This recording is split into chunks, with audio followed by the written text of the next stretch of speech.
பாராளுமன்ற தேர்தல் எங்கள் கூட்டணியும் நல்ல வாக்கு வாங்கி இருக்கிறோம். நீங்க பாத்தீங்கன்னா எல்லா தலைவர்களும் சேர்ந்து எடுத்த முடிவு. நீங்க அந்த அறிக்கையை படிச்சீங்களான்னு தெரியல நண்பர் அவர்.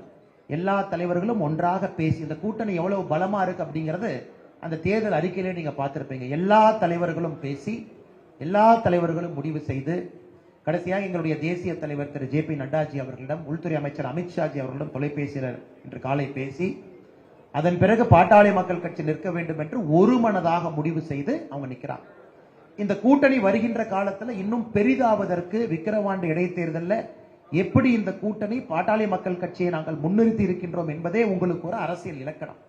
அதனால் நிச்சயமாக வெற்றி பெறுவோம் என்கின்ற நம்பிக்கை இருக்கு. காரணம் பல காரணங்கள். இப்ப 40-40 ஜெயிச்சிருக்கலாம். அதே இது இடைத்தேர்தல் பிரதிபலிக்குமா? ஒத்துக்கிறேன். இடைத்தேர்தல் 86% இந்தியாவில் ஆளுங்கட்சி தான் ஜெயிச்சிருக்காங்க. சரித்திரத்தை எடுத்து பார்த்தீங்கன்னா 86% ஆளுங்கட்சிக்கு சாதகமா இருக்கு. ஆனா எப்பொழுதுமே அரசியல்ல மாற்றம் எப்பொழுது வேண்டுமானாலும் நடக்கலாம். அதனால் நாங்கள் நம்பிக்கையோடு போராட போகின்றோம்.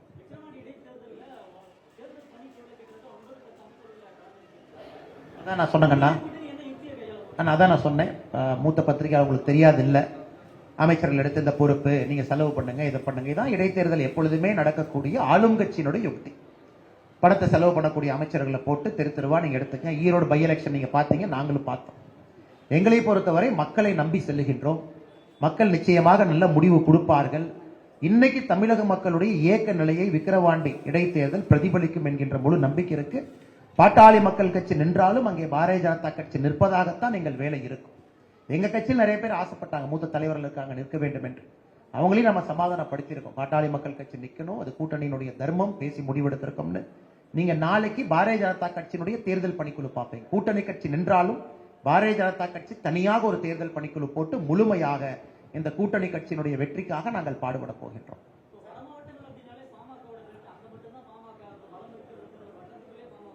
அப்படி இல்லைங்கன்னா நிச்சயமா அப்படி இல்லை. பாட்டாளி மக்கள் கட்சி பல முறை அங்க நின்றுக்கிறாங்க. பாரதிய ஜனதா கட்சி நாங்களும் வேறு வேறு காலகட்டத்தில் நின்றுருக்கோம். ஒரு கூட்டணியாக நிற்கும் பொழுது ஈகோக்கு இடம் இல்லைங்கன்னா முழுவதுமாக இணைந்து ஒருத்தரோட நிக்கணும் அப்படிங்கிறது. அது இந்த கூட்டணி பாத்தீங்கன்னா திமுக போன்று 10 ஆண்டுகள் 15 ஆண்டுகள் அந்த கூட்டணி இல்லை. முதல் எலெக்ஷனை நாங்க சந்தித்திருப்பது 2024. இந்த கூட்டணியத்தை கண்ணியமாக இதை காப்பாற்றி 2026 வரை இதை மேம்படுத்த வேண்டிய பொறுப்பு எல்லா தலைவர்களுக்கும் இருக்கு. அதனால் இந்த முறை பாட்டாளி மக்கள் கட்சி நிற்க வேண்டும் என்று ஏகமனதாக அனைவரும் சேர்ந்து முடிவெடுத்திருக்கின்றோம். வருகின்ற காலத்தில் ஒரு டெமோக்ராட்டிக் ஸ்பிரிட், ஒரு ஜனநாயக மரபுல இந்த தேசிய ஜனநாயக கூட்டணி தமிழ்நாட்டில் செயல்படுங்க.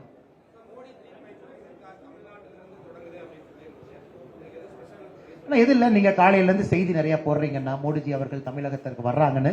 இதை அதிகாரப்பூர்வமாக ஒரு கட்சியின் சார்பாக நான் அறிவித்தால் சரியாக இருக்காது. நாளைக்கு உங்களுக்கு அதிகாரப்பூர்வமான அறிவிப்பு வரும். 2024 ஜனவரி 2ஆம் தேதி முதல் விசிட் தமிழ்நாட்டுக்கு. அதே போல கேபினெட் இப்பதான் செட்டில் ஆயிருக்கு. மோடிஜி அவர்கள் G7 மாநாடு இட்டலி போயிட்டு வர்றாங்க. வந்த பிறகு உள்நாட்டுக்குள்ள நடக்கக்கூடிய ஒரு முக்கியமான நிகழ்வும் நம்ம ஊருக்கு வர்றதுக்கான வாய்ப்புகள் அதிகமா இருக்கு. அதிகாரப்பூர்வமா மாநில அரசு சொல்லுவாங்க, அதாவது முறை. கட்சியின் சார்பாக நாங்க சொன்னது தவறா போயிரும். அதனால் நாங்கள் மிகுந்த சந்தோஷத்தோடு இருக்கின்றோம். வெகு விரைவில் பாரத பிரதமர் மோடி அவருடைய வருகை தமிழ்நாட்டுக்கு இருக்கும் என்பதிலே பெரும் மகிழ்ச்சியோடு காத்துக் கொண்டிருக்கின்றோம்.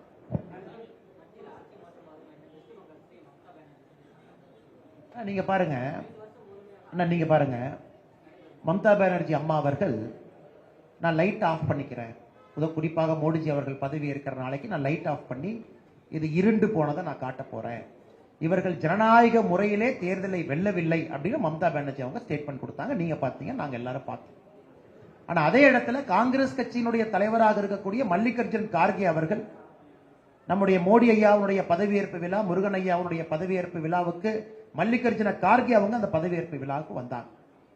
இந்தியாவுக்கு சுட்டி இருக்கக்கூடிய அண்டை நாடுகள் எல்லா தலைவர்களும் வந்தாங்க. ஏன் நீங்க எல்லாம் சொல்றீங்களே, பாருங்க நமக்கு இந்த நாட்டோட பிரச்சனை இருக்கு, மாலடீவ்ஸோட பிரச்சனை இருக்கு, அந்த நாட்டினுடைய அதிபர் உட்பட எல்லா தலைவர்களும் வந்து கலந்து கொண்ட அற்புதமான ஜனநாயக நிகழ்வு. அதனால் நிச்சயமாக 5 ஆண்டுகள் நம்முடைய கூட்டணி வலிமையாக இருக்கும். 5 ஆண்டுகள் மோடி அவர்கள் பிரதமராக இன்னும் பலமாக இருப்பார்கள்.